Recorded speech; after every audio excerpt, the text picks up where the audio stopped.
अस्सलामु अलैकुम व रहमतुल्लाहि व बरकातुहू।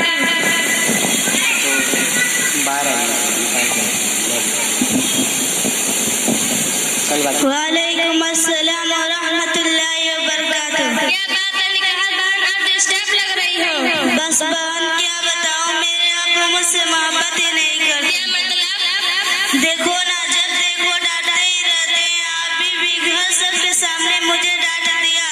हर बात के लिए मना करते रहते हैं, ये ना करो, वो ना करो, यहाँ ना जाओ, वहाँ ना जाओ। इत्तेफाक से मेरे अब्बू भी वैसे ही है। मुझे तो ऐसा लगता है कि दुनिया के सारे अब्बू एक जैसे ही होते हैं। सही कह रही है आप। ना कहीं घूमने लेकर जाते हैं और नहीं कोई मेरी फरमाइश पूरी करते हैं। सिर्फ संडे को संडे देखने को मिलते हैं, वरना सुबह जाते हैं और रात को हमारे सोने के बाद आते हैं।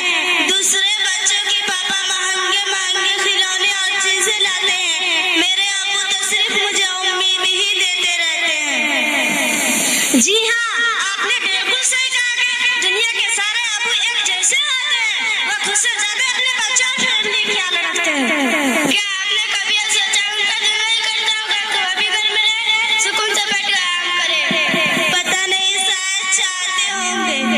और जहाँ तक बात है आपकी फरमाइशों की, तो उनकी सैलरी इतनी कम होती होगी कि वो चाहकर भी आपकी फरमाइश पूरी नहीं कर पाते। हो सकता है हमारी जरूरत पूरी करने के बाद उनके पास इतने पैसे ही नहीं बचे,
सख्त रब्बी फी सख्तर वालिदैन। माँ बाप की खुशी में अल्लाह ताला की खुशी है।